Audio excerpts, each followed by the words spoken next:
Welcome to in-depth pharma. आज हम army भर्ती की 1600 मीटर दौड़ और पुलिस भर्ती की 800 मीटर दौड़ के लिए सबसे ज़्यादा लिए जाने वाले एक इलीगल ड्रग यानी टर्मिन की कंप्लीट इन्फॉर्मेशन लेंगे। साथ ही हम डेकाड्यूराबोलिन और टर्मिन का कंपैरिजन भी करेंगे।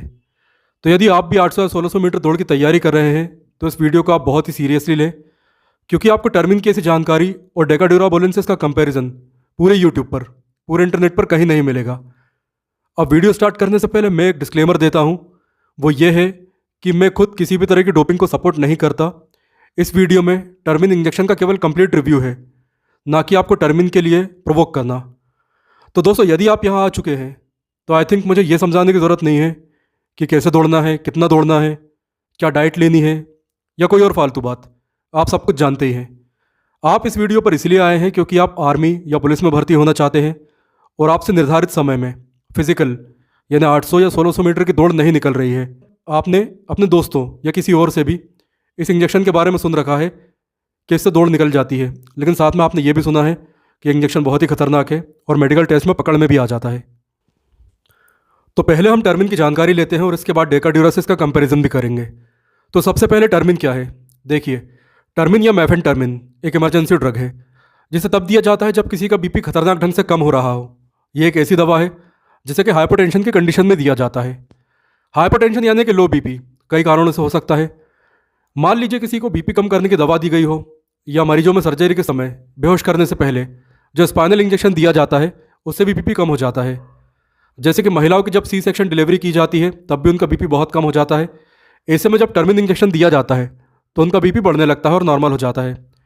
इसके अलावा एक्सीडेंट में जब काफ़ी ब्लड लॉस हो जाता है तब भी बीपी कम हो जाता है, तब इस इंजेक्शन को दिया जाता है।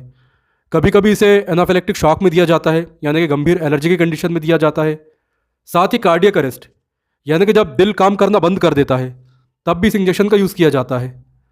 तो कुल मिलाकर ये एक इमरजेंसी ड्रग है जिसे डॉक्टर द्वारा या फिर मेडिकल पर्सनल द्वारा तब दिया जाता है जब कोई मेडिकल इमरजेंसी की कंडीशन बन गई हो। अब दूसरा सवाल, टर्मिन इंजेक्शन का इतिहास क्या है और क्या इसे सच में घोड़ों के लिए बनाया गया था। तो देखिए, टर्मिन इंजेक्शन को 1952 में पहली बार लाया गया था और इसे हमेशा से ही वेसोकंस्ट्रिक्शन यानी कि नसों को सकरा करने के लिए उपयोग किया जाता रहा है। हालांकि पहले इसे नेजल डिकंजेस्टेंट यानी कि बंद नाक खोलने वाली दवा की तरह भी उपयोग किया जाता था। अब कई लोग, यहाँ तक कि कई डॉक्टर भी इसे जानवरों, खासकर घोड़ों के लिए बनाई गई दवा कहते हैं, लेकिन ऐसा सच में नहीं है।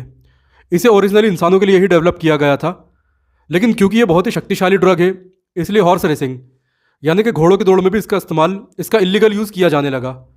साथ ही आप ये भी जान लीजिए कि हॉर्स रेसिंग में इसका यूज़ इलीगल है और इससे घोड़े और इंसान दोनों की जान को खतरा हो सकता है। हालांकि मेफेनटर्मिन या टर्मिन का वेटनरी यूज़ भी किया जाता है। अब हम लेते हैं तीसरा सवाल, टर्मिन इंजेक्शन कैसे काम करता है। तो देखिए, टर्मिन इंजेक्शन बीपी को बहुत तेज़ी से बढ़ाने वाली दवा है। जब इसे बॉडी में इंजेक्ट किया जाता है तब ये ब्लड वेसल्स यानी कि नसों को सकरा कर देता है, जिससे कि बीपी बढ़ जाता है। और दूसरा, यह हमारे हार्ट की कॉन्ट्रैक्टिलिटी यानी क्षमता को बढ़ा देती है, पंपिंग क्षमता को, जिससे दिल और तेज़ी से ब्लड को पंप करने लगता है। और जब ऐसा होता है तब पूरे शरीर में ब्लड फ्लो बढ़ जाता है और मांसपेशियों को नई ताकत, नई ऊर्जा मिलती है। थकान का एहसास नहीं होता और कई बार तो शरीर का दर्द भी खत्म हो जाता है। और ये एक शॉर्ट ड्यूरेशन के लिए इंसान का स्टेमिना बहुत अधिक बढ़ा देता है। इसलिए आजकल इसका यूज़ बॉडी बिल्डिंग और रनिंग में बहुत अधिक देखा जा रहा है। और यदि रासायनिक रूप से देखा जाए तो टर्मिन एक सिम्पैथोमिमेटिक दवा है। जब इसे दिया जाता है तो हमारी बॉडी में एड्रेनलिन हार्मोन रिलीज होता है, जिससे कि ब्लड की पंपिंग करने की क्षमता बढ़ती है और शरीर में ताकत भी बढ़ती है। व्यक्ति ऊर्जावान महसूस करता है और एड्रेनलिन के कारण बॉडी फाइट और फ्लाइट मैकेनिज्म में पहुंच जाती है।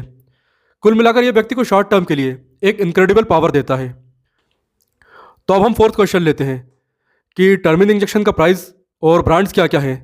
तो देखिए, यदि 2024 की बात की जाए तो 30 mg टर्मिन इंजेक्शन 50 रुपये से लेकर 350 रुपये तक आपको मिल जाएगा। ये डिपेंड करता है कि आप कौन सा ब्रांड ले रहे हैं और किस एरिया में रहते हैं। मार्केट में टर्मिन के कई ब्रांड्स अवेलेबल हैं, जैसे कि मेफेंटाइन 30 mg इंजेक्शन आपको ये लगभग 250 रुपये का मिल जाएगा। क्यूमेफ 30 mg आपको लगभग 350 रुपये में मिल जाएगा।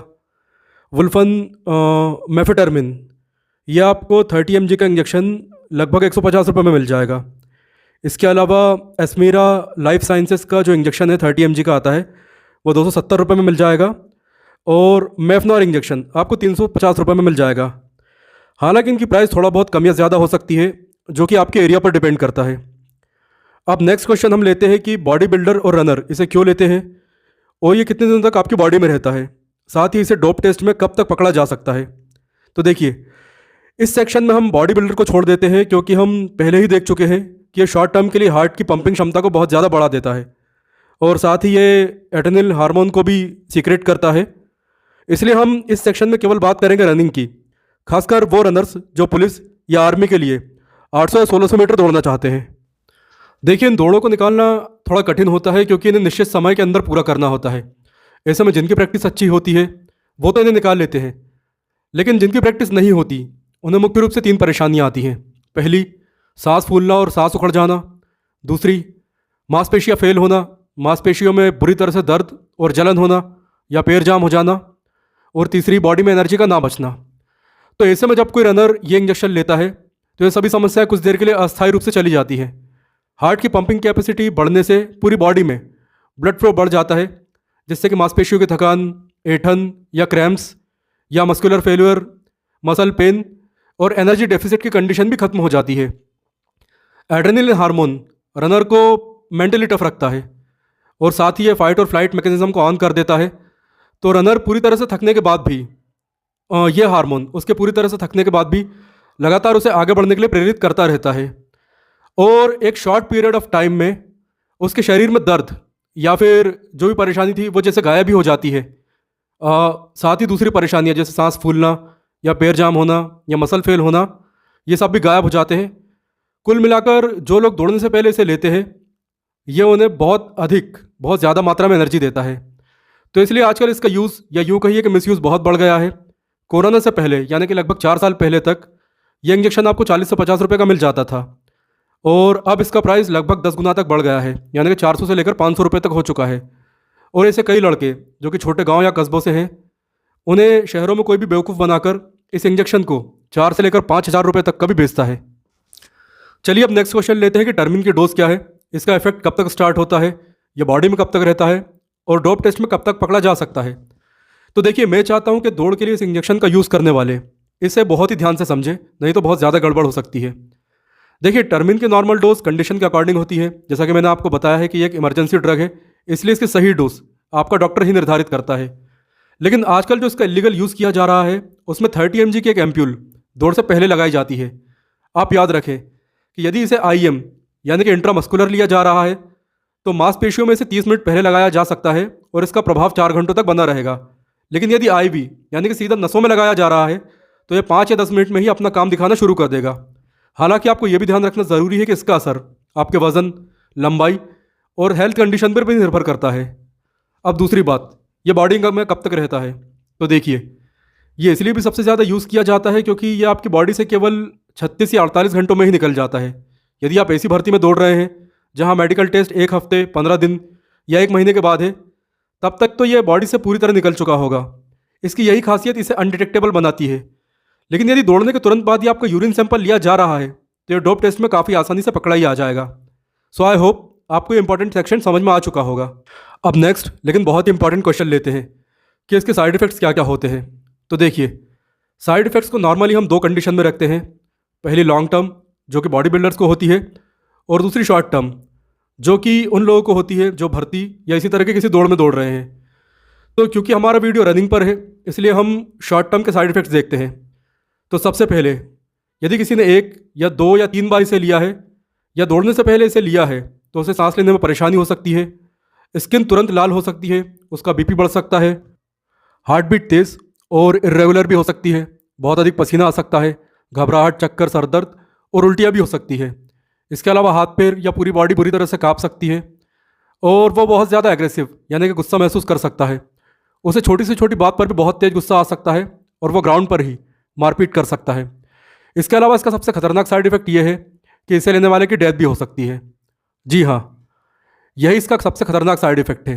आपको ये समझना ज़रूरी है कि एक तो दौड़ते समय वैसे भी हमारा BP बहुत बढ़ जाता है और ऐसे में यदि पहले से ये इंजेक्शन ले रखा है तो आपका BP एक जानलेवा स्तर तक बढ़ सकता है। आप खुद ही सोचिए, आखिर हमारे दिल की एक क्षमता होती है और माना कि इंजेक्शन लेने से आप में बहुत ताकत आ जाती है, पूरी बॉडी में एड्रेनलिन बढ़ जाता है, आपको थकान नहीं होती। लेकिन याद रखिए, ना तो दिल के आकार में परिवर्तन आया है और ना ही नसों के आकार में। ऐसे में टर्मिन लेने से नसें जो पहले से ही सक्रिय है, आप खुद सोचिए कि दौड़ते समय उन पर कितना प्रेशर पड़ेगा। यही कारण है कि रिसेंटली हमने ऐसे कई मामले देखे हैं जहाँ भर्ती की दौड़ में लड़कों को हार्ट अटैक आया है। देखिए, मैं ये नहीं कह रहा कि सभी के हार्ट अटैक का कारण ये स्टेरॉयड है, लेकिन स्टेरॉयड या टर्मिन एक बहुत बड़ा कारण भी है। तो दोस्तों, उम्मीद है आपको ये भी समझ में आया होगा। इसलिए चलिए अब हम टर्मिन और डेकाडियोराबोलिन का कंपैरिजन करके वीडियो को ख़त्म करते हैं। वैसे डेकाडियोराबोलिन पर हम एक पूरा वीडियो बना चुके हैं, लेकिन फिर भी यहाँ कंपैरिजन कर लेते हैं। तो डेकाडियोराबोलिन टेस्टोस्टेरोन हार्मोन का एक एनाबॉलिक एंड्रोजेनिक स्टेरॉयड है। ये आपके मसल ग्रोथ, प्रोटीन सिंथेसिस को बढ़ाता है, हड्डियाँ मजबूत करता है और आरबीसी यानी कि रेड ब्लड सेल का प्रोडक्शन भी बढ़ाता है। साथ ही यदि आप दौड़ने के लिए इसे यूज़ करते हैं तो दौड़ने के बाद शरीर में जब प्रोस्टाग्लैंडिन्स रिलीज होते हैं, जिनसे कि पूरे शरीर में दर्द, थकावट, कमजोरी और सांस फूलने का एहसास होता है, डेकाडियोराबोलिन इन सबसे मुक्ति देता है। और डेकाडियोराबोलिन लगाने के बाद आपका दौड़ने के बाद भी दर्द बहुत कम हो जाएगा। कुल मिलाकर आपका स्टेमिना बहुत बढ़ जाएगा। लेकिन यदि टर्मिन की बात की जाए तो यह एक सिम्पैथोमिमेटिक क्लास की दवा है। यह आपके दिल और नसों पर काम करती है। ये दिल की क्षमता को बढ़ा देती है, बॉडी में एड्रेनलिन हार्मोन को रिलीज़ करती है, जिससे कि शॉर्ट टर्म के लिए आपको बहुत अद्भुत शक्ति महसूस होती है और आप दौड़ पूरी कर लेते हैं। तो यही इनका बेसिक डिफरेंस है। हालांकि मैं आपको ये भी बता दूं कि डेकाडियोराबोलिन का असर बहुत दिनों तक, जैसे कि 7 या 9 दिनों तक भी बना रहता है। वहीं टर्मिन का असर केवल 4 या 5 घंटों में ही खत्म हो जाता है। इसके अलावा डेकाडियोराबोलिन टर्मिन के कंपैरिजन में थोड़ा सेफ है। तो दोस्तों, ये थी टर्मिन के बारे में वो जानकारी जो कि भर्ती की तैयारी कर रहे और ऐसे लोगों के लिए बहुत ही ज़्यादा ज़रूरी थी जो कि टर्मिन का यूज़ करना चाहते हैं। और यदि आपका फिर भी कोई सवाल है, हालांकि मैंने इस वीडियो में काफ़ी कुछ कवर करने की कोशिश की है, लेकिन फिर भी यदि आपका कोई सवाल है तो आप कमेंट बॉक्स में मुझसे पूछ सकते हैं। और यदि आपको लगता है कि ये वीडियो उन लोगों तक ज़रूर पहुंचना चाहिए जो कि भर्ती की तैयारी कर रहे हैं और टर्मिन जैसे इलीगल स्टेरॉइड का यूज़ करना चाहते हैं, तो आप अभी इसे शेयर भी कर सकते हैं। और मैं आपसे मिलता हूँ अगले वीडियो में। And thanks for watching.